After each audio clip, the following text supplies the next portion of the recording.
बातमीपत्रात आता पाहूयात गल्लीपासून दिल्लीपर्यंतच्या ताज्या घडामोडींचा धावता आढावा। राज्य विधिमंडळाच्या पावसाळी अधिवेशनाला आज मुसळधार पावसाचा आणि मंत्र्यांच्या गैरहजेरीचा मोठा फटका बसला। लक्षवेधी सूचनेच्या वेळी उत्तर देण्यासाठी मंत्री उपस्थित नसल्यानं सभागृहात मोठा गदारोळ झाला, ज्यामुळे कामकाज काही काळ तहकूब करावं लागलं होतं।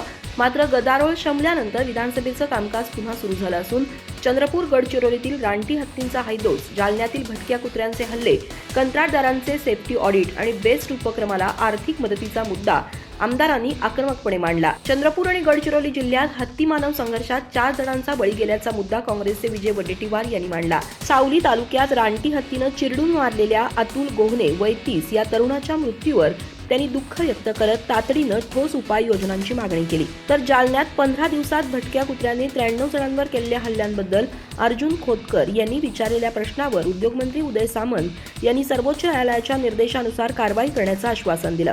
याचवेळी भाजपा आमदार अतुल भातखळकर यांनी मुंबई महापालिकेनं बेस्टला तातडीनं 2000 कोटी रुपयांचं आर्थिक पॅकेज द्यावं आणि कर्मचाऱ्यांची प्रलंबित ग्रॅच्युटी द्यावी अशी आग्रही मागणी केली। दुसरीकडे आमदार डॉक्टर नीलम गोऱ्हे यांनी कंत्राटदारांच्या भोंगळ कारभारावर बोट ठेवलं। मुंबई महानगरपालिकेनं काळ्या यादीत टाकलेले कंत्राटदार इतर पालिकांमध्ये वेगवेगळ्या नावानं कामं मिळवत असल्याचा गंभीर आरोप त्यांनी केला। यावर आळा घालण्यासाठी सर्व कंत्राटदारांचे सेफ्टी ऑडिट अनिवार्य करावं, तसंच बांधकाम आणि इतर क्षेत्रात काम करणाऱ्या मजुरांच्या सुरक्षेसाठी स्पष्ट स्टँडर्ड ऑपरेटिंग प्रोसिजर तयार करून त्याची काटेकोर अंमलबजावणी करावी अशी आग्रही मागणी त्यांनी सभागृहात लावून धरली। पावसाळी अधिवेशनादरम्यान विधान परिषदेतील शिवसेना पक्षाचे आमदार अनिल परब यांनी आज सार्वजनिक बांधकाम विभागातील ठेकेदारीतील गैरव्यवहार, मुंबई महानगरपालिकेतील निधी वाटपातील दुजाभाव आणि पुण्याच्या विषारी दारूकांडावर राज्य सरकारला धारेवर धरलं। विशेषतः आगामी नाशिक कुंभमेळ्यासाठी काढण्यात आलेल्या हजारो कोटी रुपयांच्या टेंडर प्रक्रियेत रिंग तयार करून मोठा भ्रष्टाचार झाल्याचा गंभीर आरोप त्यांनी केला आणि या प्रकरणाची SI चौकशी करून फौजदारी गुन्हे दाखल करण्याची मागणी केली। नाशिकमध्ये 2027 मध्ये होणाऱ्या सिंहस्थ कुंभमेळ्याच्या तयारीसाठी सार्वजनिक बांधकाम विभागाने काढलेल्या टेंडर प्रक्रियेत मोठा भ्रष्टाचार झाल्याचा आरोप परब यांनी पुराव्यांसह केला। कुंभमेळ्यासाठी एकट्या नाशिक जिल्ह्यासाठी 2270 कोटी रुपयांची विविध रस्त्यांची टेंडर्स काढण्यात आली आहेत। मात्र ही टेंडर्स मिळवण्यासाठी मुख्य अभियंता प्रशांत औटी आणि हर कन्स्ट्रक्शनचे विलास बिरारी यांनी मिळून 16 कंपन्यांची रिंग तयार केली असल्याचा आरोप परब यांनी केला। 2018च्या सरकारी GR नुसार जर एखादा कंत्राटदार एका निविदेत पात्र ठरला तर त्याला दुसऱ्या निविदेत अपात्र ठरवता येत नाही। मात्र या अधिकाऱ्यांनी स्वतःच्या मर्जीतील कंत्राटदारांना कामं देण्यासाठी नियम धाब्यावर बसवले। एका निविदेत पात्र ठरलेल्या कंत्राटदाराला दुसऱ्या निविदेत हेतू पुरस्पर अपात्र ठरवण्यात आलं, जेणेकरून पूर्वनियोजित कंत्राटदारालाच काम मिळेल असा दावा परब यांनी कागदपत्रांचा दाखला देत केला। मान्सून काळात उद्भवणाऱ्या संभाव्य आपत्तींच्या पार्श्वभूमीवर त्वरित आणि प्रभावी प्रतिसाद सुनिश्चित करण्यासाठी 5 बटालियन राष्ट्रीय आपत्ती प्रतिसाद दल पुणे यांनी 1 जुलै 2026 पासून महाराष्ट्र आणि गोवा राज्यातील विविध संवेदनशील जिल्ह्यांमध्ये आपल्या पथकांची पूर्वतैनाती केली आहे। ही तैनाती राज्य आपत्ती व्यवस्थापन प्राधिकरण, महाराष्ट्र तसंच NDRF मुख्यालय यांच्या समन्वयानं सातारा, सांगली, कोल्हापूर, धाराशिव, रायगड, रत्नागिरी, सिंधुदुर्ग, ठाणे, पालघर, मुंबई, नागपूर आणि उत्तर गोवा इथं करण्यात आली असून ही पथकं संपूर्ण मान्सून कालावधीत कार्यरत राहणार आहेत। Santosh Bahadur Singh, commandant 5 battalion NDRF Pune यांनी सांगितलं की महाराष्ट्र आणि गोवा हे 5 बटालियनचे प्राथमिक कार्यक्षेत्र आहे। संबंधित जिल्ह्यांची भौगोलिक संवेदनशीलता, पूर्वीच्या आपत्तींचा अनुभव तसंच भारतीय हवामान विभाग यांच्या अंदाजांचा विचार करून पथकांची रणनीतीपूर्वक पूर्वतैनाती करण्यात आली आहे। ते पुढे म्हणाले की पथकांची रणनीतीपूर्वक पूर्वतैनाती केल्यामुळं आपत्तीच्या प्रसंगी प्रतिसादाचा कालावधी लक्षणीयरित्या कमी होतो। त्यामुळे बचाव आणि मदत कार्य तत्काळ सुरू करता येतं। सर्व पथकं अत्याधुनिक शोध आणि बचाव साहित्य, पूर बचाव उपकरणं, संप्रेषण साधनं आणि प्रशिक्षित जवानांसह सज्ज असून जिल्हा प्रशासन आणि संबंधित यंत्रणांशी सतत समन्वय ठेवून कार्यरत आहेत। त्यांनी नागरिकांना आश्वस्त केलं की NDRF नैसर्गिक तसंच मानवनिर्मित आपत्तींचा प्रभावीपणे सामना करण्यासाठी पूर्णतः सज्ज असून नागरिकांच्या सुरक्षिततेसाठी आणि तातडीच्या बचाव आणि मदत कार्यासाठी सदैव कटिबद्ध आहे। देशात सध्या अयोध्या राम मंदिराचा मुद्दा चांगलाच गाजत आहे। राम मंदिरात मोठी चोरी झाल्यानं खळबळ उडाली आहे। यावरून विरोधकांनी भाजपवर निशाणा साधण्यास सुरुवात केली आहे।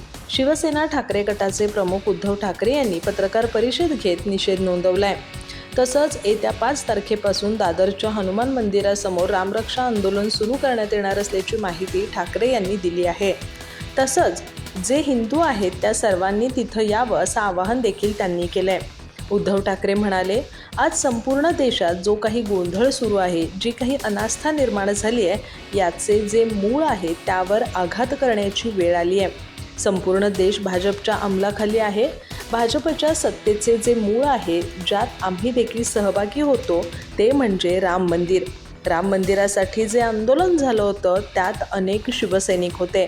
देशातील तमाम हिंदू सहभागी होता. तो काल आजही आपल्याला आठवत असेल. ती सारी दृश्य जनतेच्या मनावर खोलवर रुजलेली आहेत.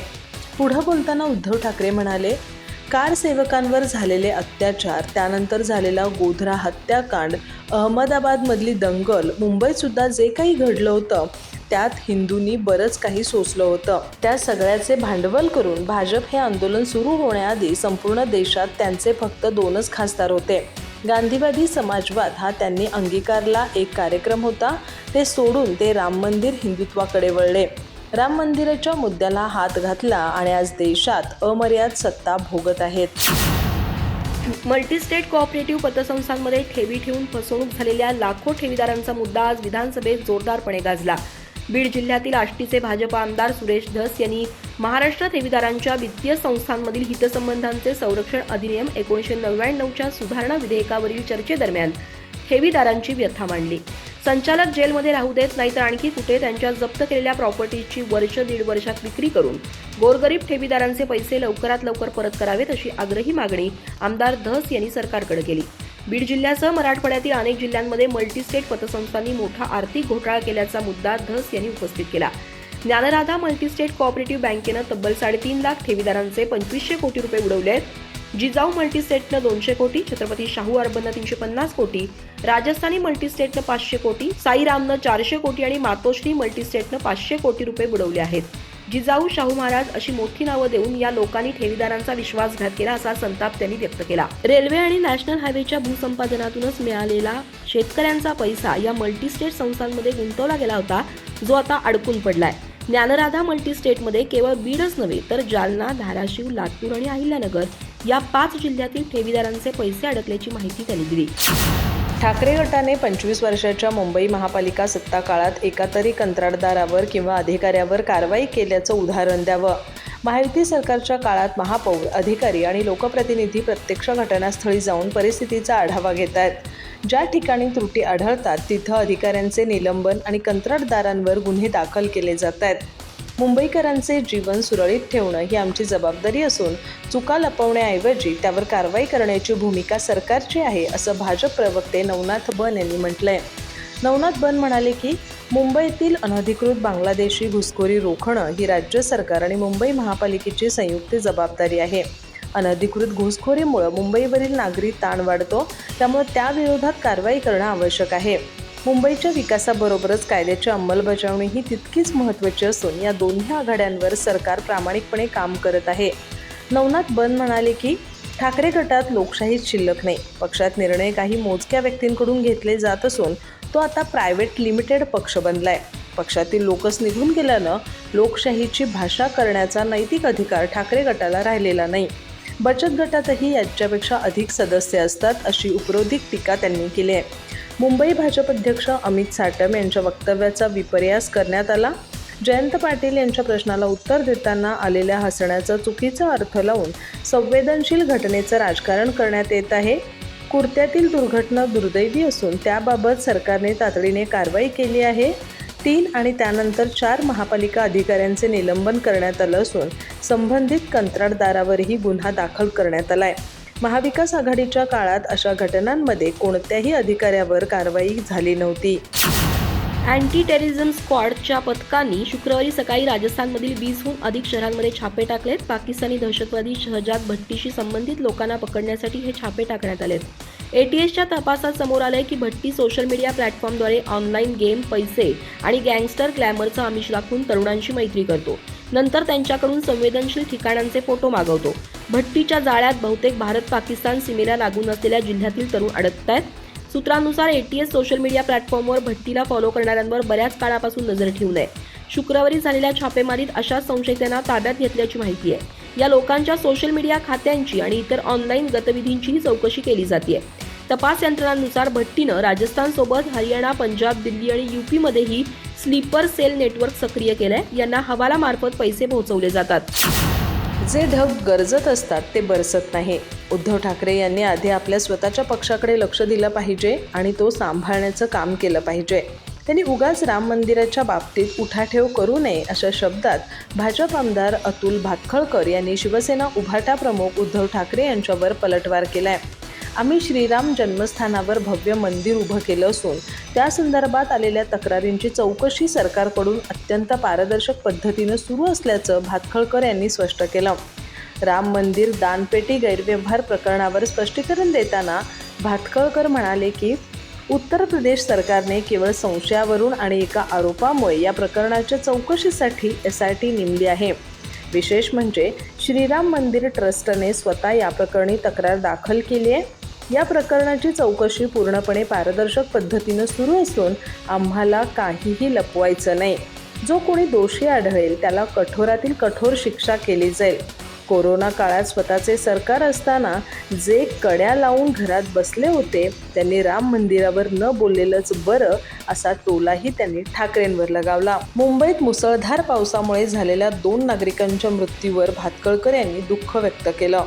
हे मृत्यू अत्यंत दुर्दैवी असून प्रशासनाने आधीच मार्गदर्शक सूचना दिल्या असतानाही ज्या अधिकाऱ्यांनी हलगर्जीपणा केला त्यांच्यावर कारवाई करण्यात आली असून चौकशी सुरू आहे. पालिकेचा कुठलाही हलगर्जीपणा सहन केला जाणार नाही असं सांगतानाच निष्काळजीपणामुळे निष्पाप नागरिकांचा जीव गेला असून दोषी अधिकाऱ्यांवर थेट सदोष मनुष्यवधाचा गुन्हा दाखल करण्यात यावा अशी मागणी आपण सभागृहात लावून धरल्याचं भातखळकर यांनी सांगितलं.